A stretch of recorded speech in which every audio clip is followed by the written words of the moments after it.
ఈ రోజుల్లో అందరికీ ఉన్న ప్రధానమైన సమస్య మానసిక అశాంతి, కుటుంబంలో ప్రశాంతత లేకపోవటం.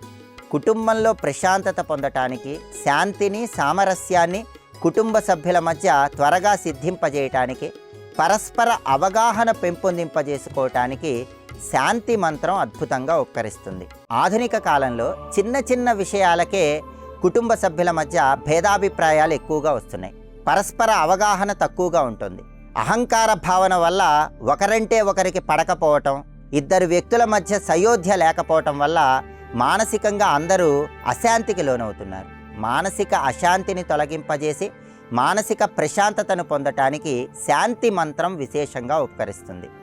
ఆ శక్తివంతమైనటువంటి శాంతి మంత్రం ఏంటో, దాని వెనుక ఉన్నటువంటి అంతరార్థం ఏంటో మనం పరిశీలించినట్లయితే, ఓం సహనావవతు సహనౌ భునక్తు సహ వీర్యం కరవావహై తేజస్వినావధీతమస్తు మా విద్విషావహై.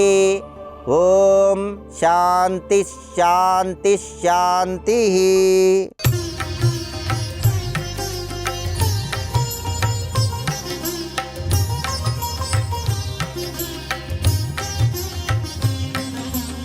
ఈ మంత్రం కృష్ణ యజుర్వేదంలో తైత్తిరీయ ఉపనిషత్తుకు శాంతి మంత్రంగా చెప్పడం జరిగింది.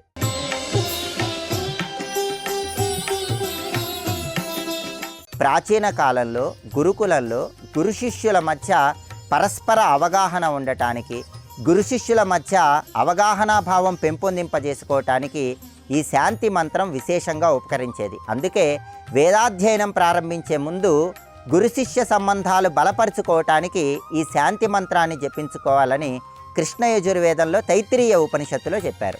ఈ శాంతి మంత్రం అనేది జపించుకోవటం వల్ల పరస్పర అవగాహన, ప్రేమాభిమానాలు పెరుగుతాయి, మానసిక ప్రశాంతతను పొందవచ్చు.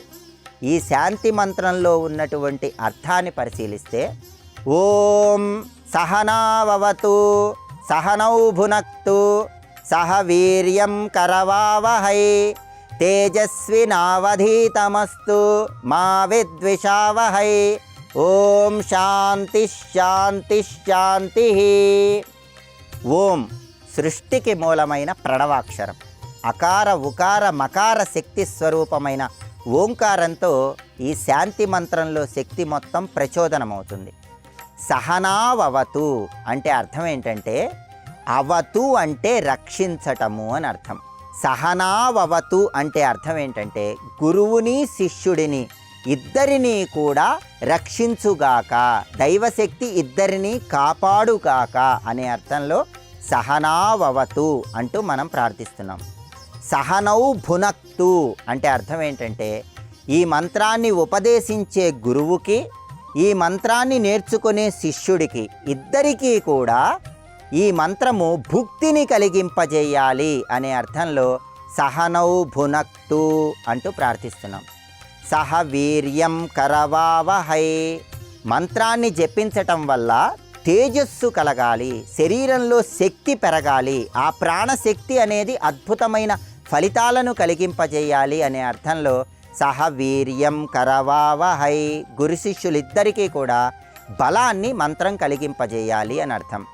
తేజస్వినావధీతమస్తు.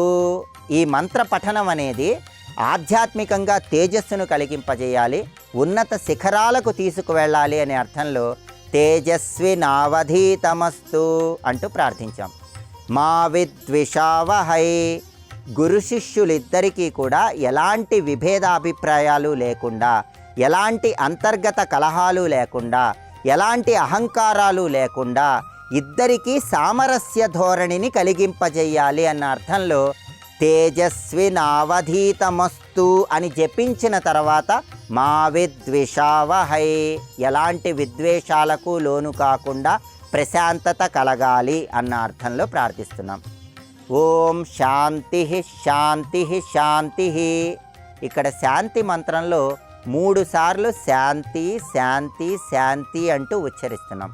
దానికి కారణం ఏంటంటే, మనకి ఉపనిషత్తులు ఏం చెప్తాయంటే, ఆధ్యాత్మిక శాంతి, ఆది దైవిక శాంతి, ఆది భౌతిక శాంతి అని ఉపనిషత్తులు శాంతిని 3 రకాలుగా వర్ణించినాయి.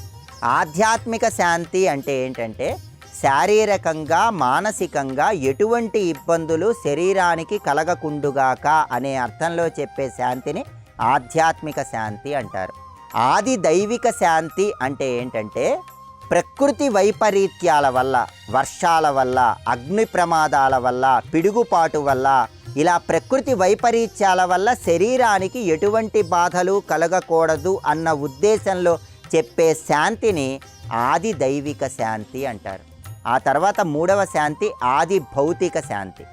ఆది భౌతిక శాంతి అంటే చుట్టుపక్కల వారి వల్ల, సర్పాల వల్ల, జంతువుల వల్ల, క్రిమి కీటకాల వల్ల శరీరానికి ఎలాంటి ఇబ్బందులు కలగకూడదు అన్న అర్థంలో చెప్పిన శాంతి ఆది భౌతిక శాంతి. కాబట్టి ఆధ్యాత్మిక, ఆది భౌతిక, ఆది దైవిక అనే 3 రకాలైనటువంటి శాంతులు కలిగి గురు శిష్య సంబంధం బలపడాలన్న ఉద్దేశంలో ఓం శాంతి శాంతి శాంతి అంటూ ఈ మంత్రంలో చెప్పారు.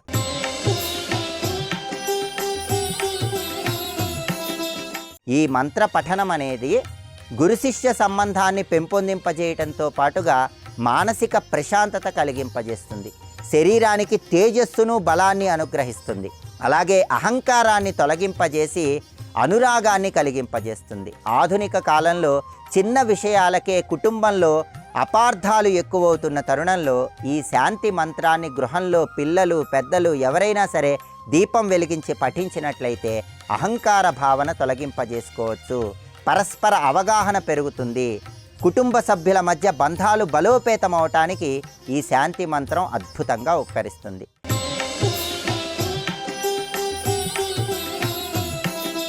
భక్తి ఏకాగ్రతతో ఈ మంత్రాన్ని సర్వకాల సర్వావస్థల్లో ఎప్పుడైనా ఎవరైనా జపించుకోవచ్చు. కానీ ఒక క్రొత్త విద్యను నేర్చుకునే ముందు ఈ మంత్ర పఠనం చేసి విద్య ప్రారంభించినట్లయితే సంపూర్ణమైన శుభ ఫలితాలను సిద్ధింపజేసుకోవచ్చు.